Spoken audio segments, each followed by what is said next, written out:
Hi everyone, in this video I'm going to show you how I did this drawing of a bumblebee in pastels. Now I do want to include the background here in this video and share some of my top tips for using pan pastels for your backgrounds and specifically how to get that nice smooth coverage. Now one of the common questions I'm asked is why am I able to see my paper colour through my pan pastel background? Now there are going to be a couple of reasons for this, and one of them is of course the paper. Now depending on the paper that you're using, if it has more of a honeycomb texture to it, I actually find that that's far harder to work with than something that's a little bit more textured, more gritty, such as Pastelmat.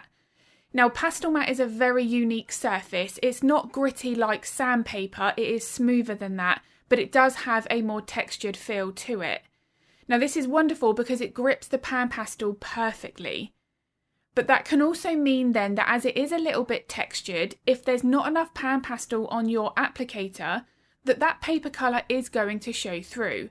And this will be the cause for pretty much any paper. We do need to be making sure that we have first of all got enough pastel on that surface to work with. Now as you can see here, this has covered the lighter grey Pastelmat colour perfectly. I am using quite vibrant greens here, but I'm making sure that on that applicator I am loading that pan pastel more than sufficiently so that I've got that nice coverage.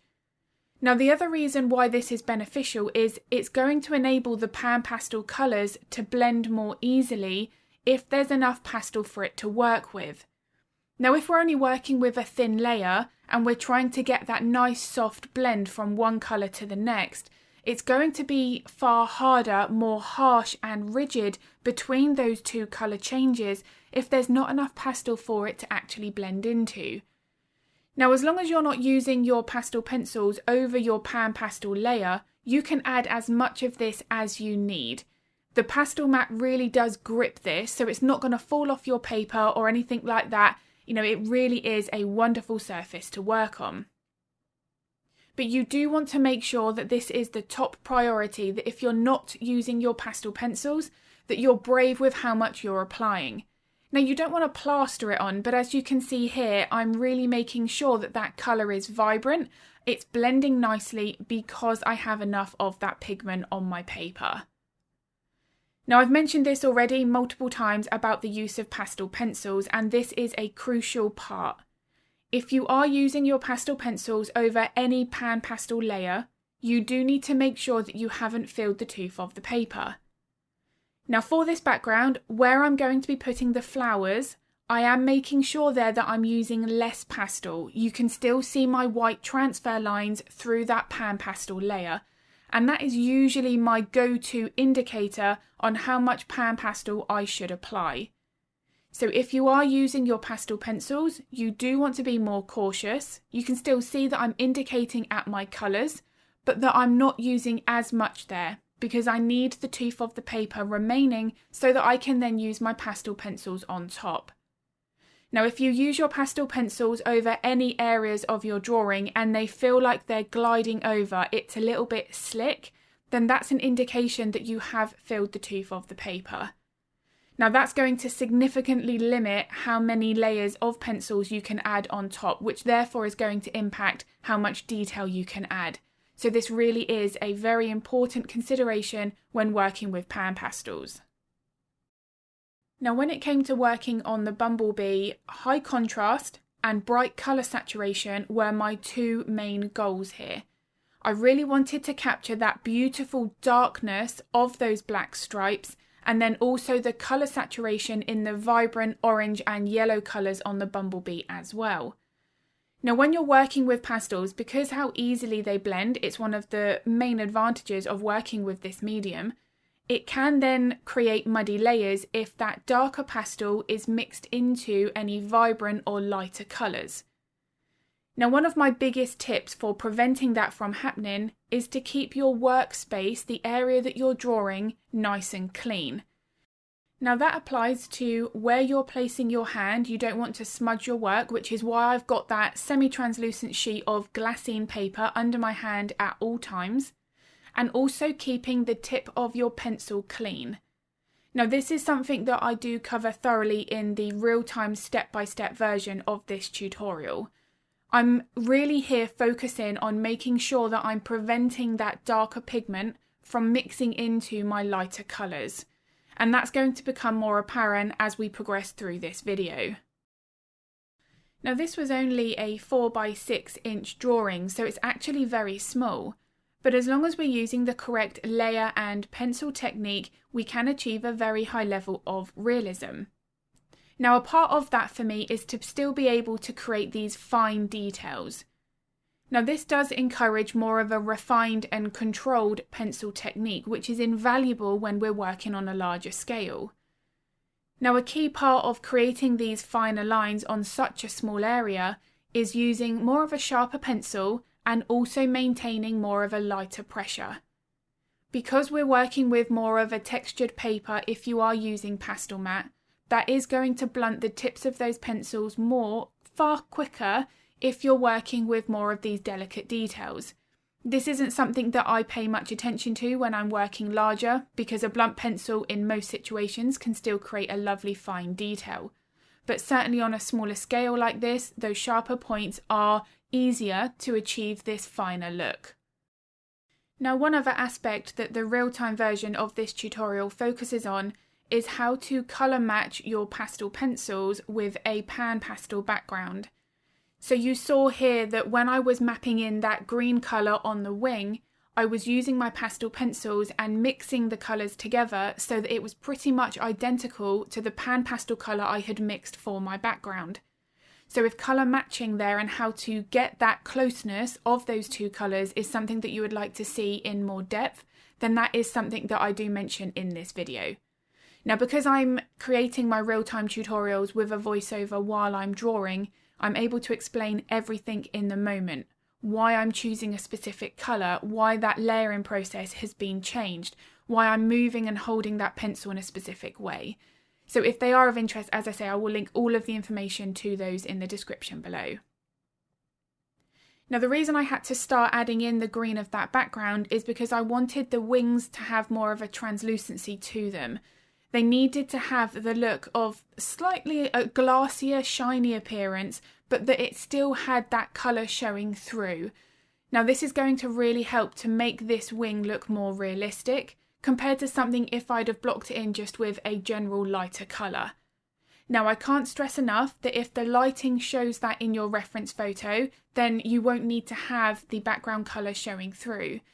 But there are a couple of options for this. You could actually have carried on the pan pastel background over where this wing is and then freehand the wing back over the top.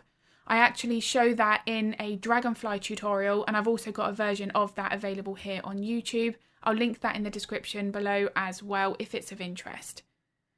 But you can see here that I've really split this up into one layer at a time.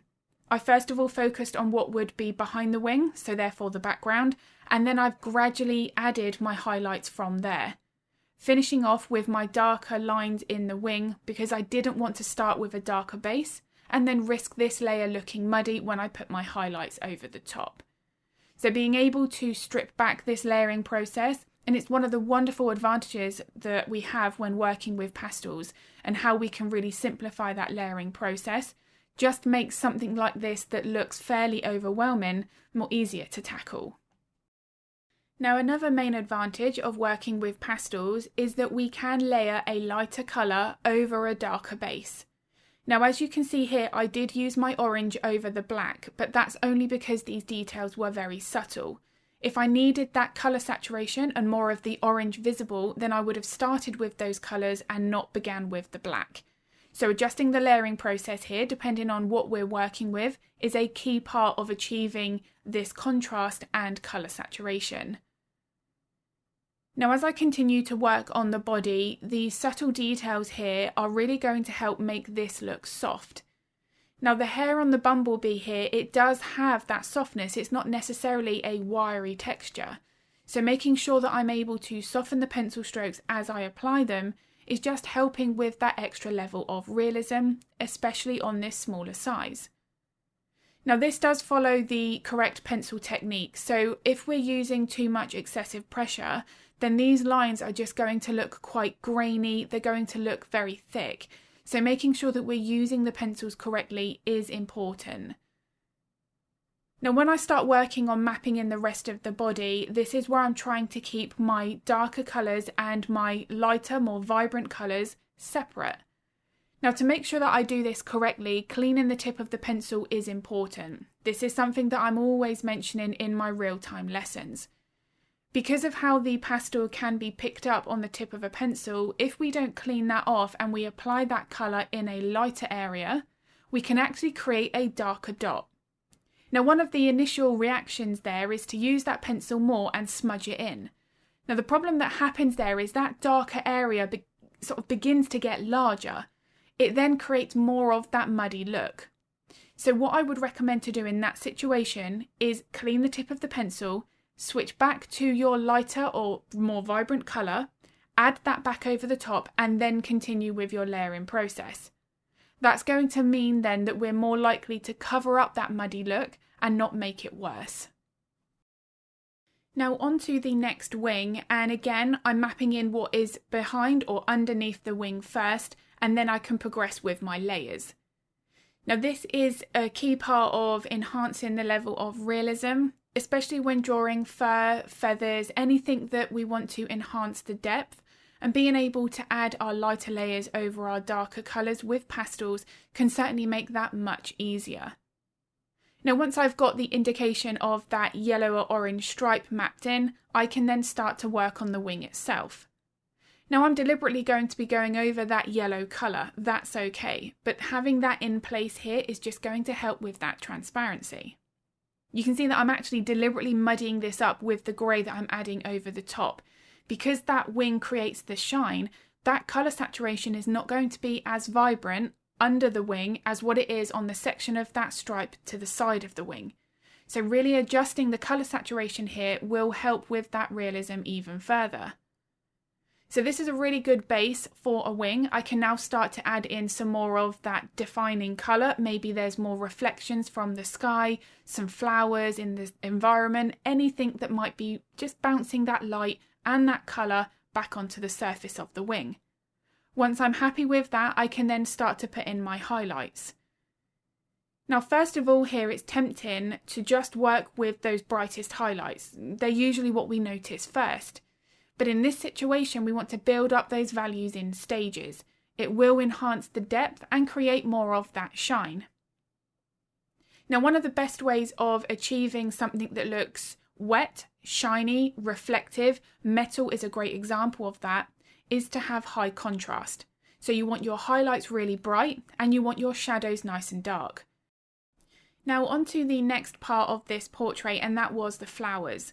Now you'll see here that I haven't yet added the legs of the bumblebee.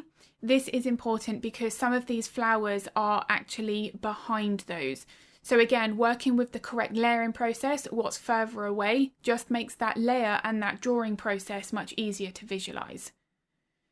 Now with this, same with the stripes on the bumblebee, I wanted to capture good colour saturation. So I want to be working here a little bit more cautiously and making sure that I don't go too dark with my layers too soon. Because again, as I've already mentioned, I'm going to then create my muddy layers and it's just going to lose that vibrancy. Now to make the flowers a bit easier to visualise in that reference photo, because it was quite confusing with which petal should belong to which flower, I like to break it up into small sections. Now this is the case with whatever I draw, it doesn't matter the subject. I do find working one area at a time is more motivational. I'm able to get that looking more realistic like that photo. So if I decided to put the pencils down, have a break and then come back to it, I'm already encouraged to get back to the drawing because it's looking like that photo that I'm working from.